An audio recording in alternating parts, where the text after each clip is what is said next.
بصوا انا غسلتها بالميه عشان انزل منها اي صابون، اي ايدي مبلوله، اي نوع صابون كنت بغسل بيها عشان انزله. ده الطبق اللي كنت مقلبه فيه الصودا. بسم الله الرحمن الرحيم. ودي ميه من الحنفيه اهي. هاخد عارفين يعني ايه حاجه لا تذكر كده في الصابون اهي. اهي هي دي بصي اللي موجود بس في اهي. بسم الله الرحمن الرحيم. هننزل بس الميه شويه من الكيفه اهي. ما شاء الله بجد. ولا الريحة مش محتاجة أي زيوت عطرية، أي إضافات للروايح. هو بصي ما شاء الله بجد، ما شاء الله الريحة حلوة جدا جدا جدا وآمن على الإيد. لما بيكون مثلا الصودا زيادة عن في الحاجة اللي بتعمليها إيدي بحس إن هي بتكرمش، لكن بصوا ما شاء الله أهو. عايزيكوا بس ايه تجربوا وتشوفوا بنفسكم النتيجة، والله ما بكدب عليكم، واي حاجة انا بعملها بجربها على نفسي قبل ما ايه اقول لكم عليها. ما شاء الله بصوا الرغوة اهو زي ما انتوا شايفين كله قدام عينيكم.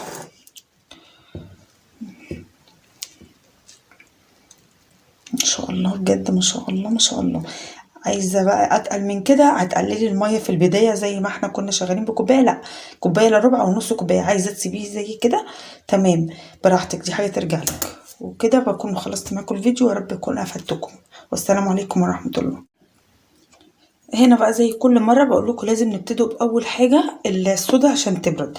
هنا معايا ميه كنت غاليه فيها ليمون ومصفيه الميه من غير ما اضرب الليمون في الخلاط، يعني ميه بس تمام.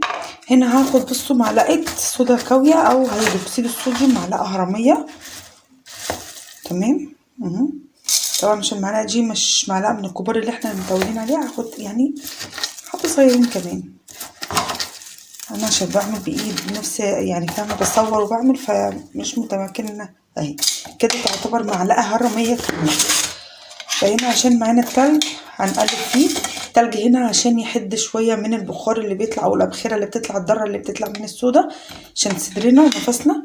فياريت تبقى في مكان فيه تهويه او تبقى قدامك ازازه خل عشان لو لا قدر الله حاجه جت على ايدك من الصودا على ايدك تقدري قوام ايه تحطي على ايدك من خل عشان خاطر ما يعملكيش اي التهابات يعني. فيتقلب التقليب كويس جدا لحد ما يدوب. انا قلبته خالص اهو وداب بسهوله خالص عشان خاطر الميه كانت مجمده او تلج يعني، فداب وما مطلعش ابخره. وطبعا لونه بيتغير كده بسبب ان الميه كانت اساسا فيها ليمون او ميه ليمون. فالميه هنا بقى ايه بصوا هنا هكمل معاكم. دي بقيت الكوبايه المفروض ان هي المج بتاع الشاي اللي احنا ايه بنشرب في الشاي ملياه ميه، خدت منه حبه دوبت فيها الصودا وحبه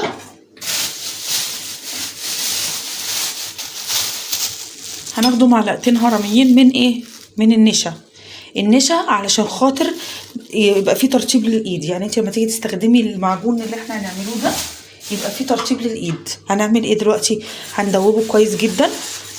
طبعا احنا بندوب يا جماعه عشان خاطر الدقيق او النشا اللي انت بتحطيه ما يكلكعش معاكي لما تيجي تنزلي بالصودا. حلو.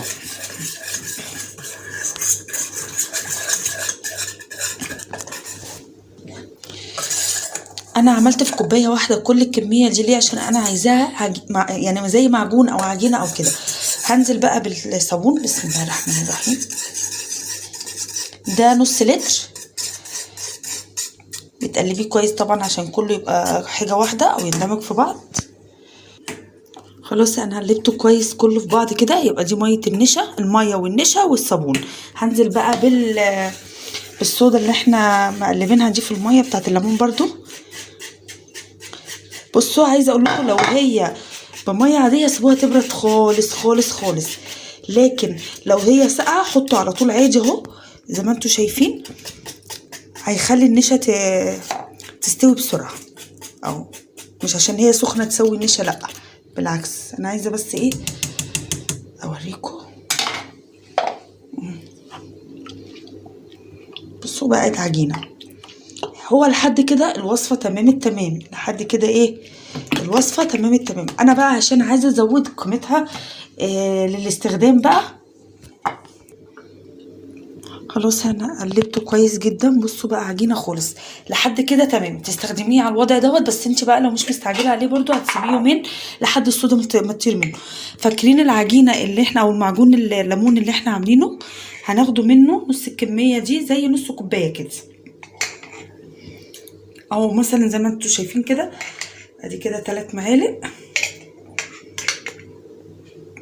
4 معالق، تمام كده. ده هيخليه يعني بصوا هيحطه في حتة تانية، يعني هيحط المعجون او العجينة اللي انت هتعمليها دي للمواعين حاجة تانية تماما تماما تماما. هيتقلب كويس برضو في قلب بعض عشان كله يبقى حاجة واحدة. وشوفي بقى النتيجة بتاعته. بص بقى، عشان شكل الكلكعة اللي احنا حسيناها في قلب الصابون واحنا بنعمل في الخلاط او عندك هاند بلندر، مش عارفة بقى، يمكن عشان انا زودت النشا، بس هو انا كده كده محتاجاه معجون. تمام.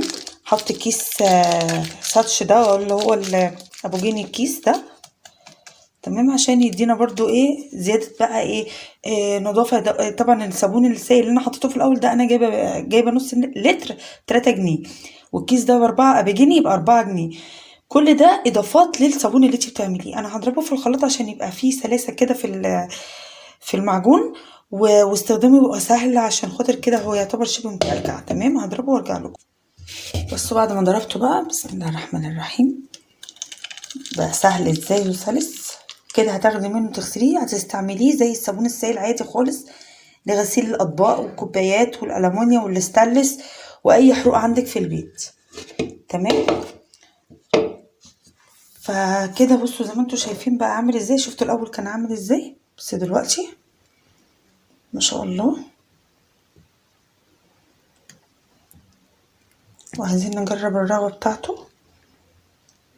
انتي على فكرة عادي ممكن تستخدميه دلوقتي، بس هو ممكن يحرق السلك شوية، اللي هو سلك المواعين، عشان بيبقى بس الصودا لسه زي ما هي. لكن بعد يومين خلاص الصودا لما بتطير منه بتستعمليه عادي في كل حاجة. يعني عارفة اللي هو ايه، امن على ايدك، امن على السلك المواعين عشان ما يتحرقش، يعني او يعني تحس ان هو السلكة يعني بتلم منك كده وانت بتستخدميه. عندك جليسرين، تمام، حطي. هو كده كده احنا الليمون عندنا عامل مستغنيين عن الجليسرين، بس عشان خاطر برضو ايدينا احنا بندلع الحاجة اللي احنا بنعملها. تمام. وكده بقى معجون زي الفل، حاجة كده وهم في النظافة. عايزة برضو اوريكم حاجة.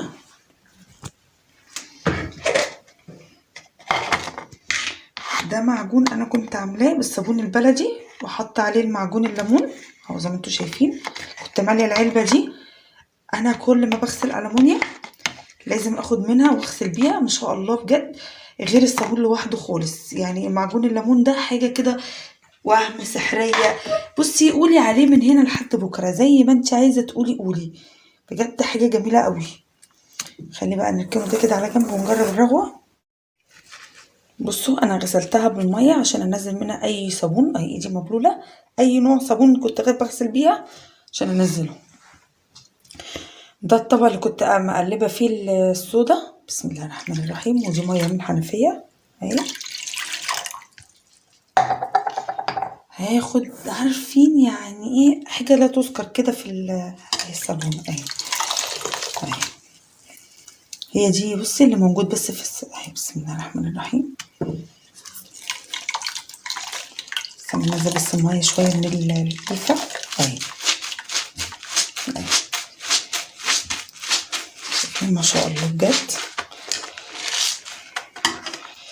ولا الريحة مش محتاجة اي زيوت عطرية، اي اضافات للروايح.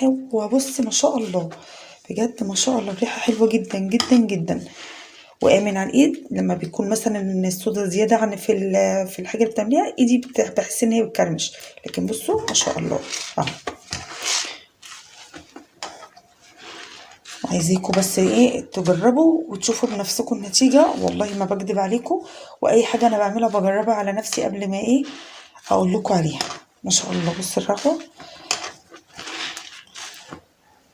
اهو زي ما انتوا شايفين كله قدام عينيكم.